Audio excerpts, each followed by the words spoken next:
السلام علیکم ورحمۃ اللہ وبرکاتہ۔ ابھی میں بے نظیر بھٹو ہسپتال کے سائیکائٹری وارڈ میں موجود ہوں، اس وارڈ کے پاس ہوں،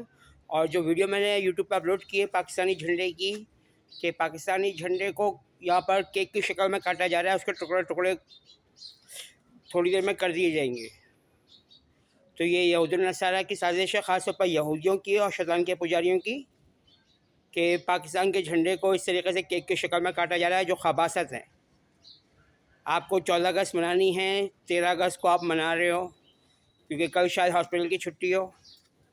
تو اگر کیک کاٹنا ہی تھا تو کوئی سادہ کیک لے کر آتے۔ پاکستانی جھنڈے کا شیپ، اس کے پاکستانی جھنڈے کا شکل کا کیک کاٹنا یہ خباثت ہے۔ دنیا بھر کے یہودیوں کو یہ پیغام دیا جا رہا ہے کہ ہم پاکستانی جو جھنڈا ہے ہم اس کو کاٹتے رہتے ہیں اور مسلمان ہوش میں نہیں آتے۔ تو جو یہ پاکستانی کیک بنا رہا ہے، جو کیک کے اوپر پاکستان کا جھنڈا بنا رہا ہے، اس کو پکڑ میں لایا جائے اور ان لوگوں کو وارن کیا جائے کہ بھائی صاحب آپ کیک کے ساتھ یہ نہیں کر سکتے ہو، آپ کیک کو پاکستانی پرچم کی شکل میں نہیں بنا سکتے ہو۔ آپ کو 14 اگست بنانی ہے، آپ سادہ کیک لاؤ، اس کو کاٹو۔ پاکستانی جھنڈے کی شکل کا کیک لا کر اس کے ٹکڑے ٹکڑے کرنا، یعنی کہ پاکستان کو ٹکڑے ٹکڑے کرنے کے مترادف ہے، اس کے برابر ہے۔ اور یہ پڑھے لکھے ڈاکٹرز یہ کام کر رہے ہیں، جو سائیکولوجیکل ڈاکٹر ہیں، تو یہ تو غلط ہے، ایسا تو نہیں ہونا چاہیے۔ دل دکھ رہا تھا میرا کہ وہ کیک کے اوپر چھریاں چلا رہے ہیں، یعنی پاکستانی جھنڈے کے اوپر چھریاں چلائی جا رہی ہیں۔ تو آرمی چیف جنرل حافظ سید عاصم منیر احمد، اور جو اب اللہ کا شکر ہے فلڈ مارشل بھی بن چکے ہیں، اور جن کی وجہ سے اس وقت دنیا بھر کے یہودیوں کی چیخیں نکل رہی ہیں اور شیطان کے پجاریوں کی، جن میں سے ایک چیخ پاکستان کے یہودی عمران احمد خان نیازی یہودی اور پوری پاکستان تحریک انصاف کی ہے، جو یہودیوں قادیانیوں کی تنظیم ہے، اور دوسری طرف ہمارے یہودی خاندان کے نریندر مودی یہودی، ان کی بھی چیخیں نکل رہی ہیں، کیونکہ وہ بھی اب تک چھپے ہوئے تھے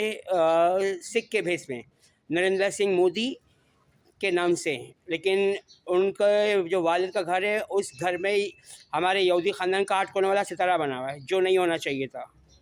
اگر نریندر سنگھ مودی اگر ایک عام سکھ ہوتے، ایک عام ہندو ہوتے تو کوئی فرق نہیں تھا، لیکن ان کے گھر میں یہودیوں کا، ہماری یہودی کمیونٹی کا 8 کونے والا ستارہ بنا ہوا ہے۔ اور قرآن پاک میں آیا ترجمہ موجود ہے کہ اللہ تعالیٰ نے قرآن پاک میں کہا ہے کہ تم یہودی جب جب اپنے عہد سے پھرو گے تو پوری دنیا میں ذلیل و رسوا کر دوں گا۔ تو عمران خان یہودی پاکستان میں اپنے عہد سے پھر رہا ہوتا ہے، ملک ریاض یہودی بحریہ ڈیم کا مالک وہ اپنے عہد سے پھر رہا ہوتا ہے، نریندر مودی یہودی وہ اپنے عہد سے پھر رہا ہوتا ہے، اور اللہ تعالیٰ کا شکر ہے کہ ڈونلڈ ٹرمپ اپنی بات پہ قائم رہا ہے، اور جبکہ وہ بھی جرمنی کا یہودی ہے اور ہمارے یہودی خاندان کا ہے۔ اللہ تعالیٰ مسلمانوں کو قرآن پاک خود ترجمے سے پڑھنے کی توفیق عطا فرمائے، اور دنیا بھر کے مذہب کی جو حفاظت ہے، اللہ تعالیٰ رحمت کرے کہ پاک فوج دنیا بھر کے مذہب کی حفاظت کریں، جن کو یہودی اور شیطان کے پجاری ختم کرنے کی کوشش کر رہے ہیں، تاکہ دجال مودود کے مذہب کی پیروی کی جائے، ایک کرنسی ایک حکومت، اور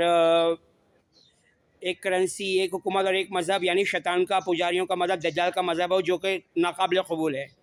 کیونکہ حضرت عیسیٰ علیہ السلام اور امام مہدی کے آنے کا وقت ہو رہا ہے۔ اللہ تعالیٰ امت مسلمہ کو اپنی پناہ میں، رحمت میں، حفاظت میں رکھے، اور دوسرے مذہب کے بے گناہ مردوں عورتوں بچوں بوڑھوں کو بھی۔ آمین یا رب العالمین ارحم الراحمین۔ پاکستان زندہ باد، پاک فوج پائندہ باد۔ اللہ حافظ۔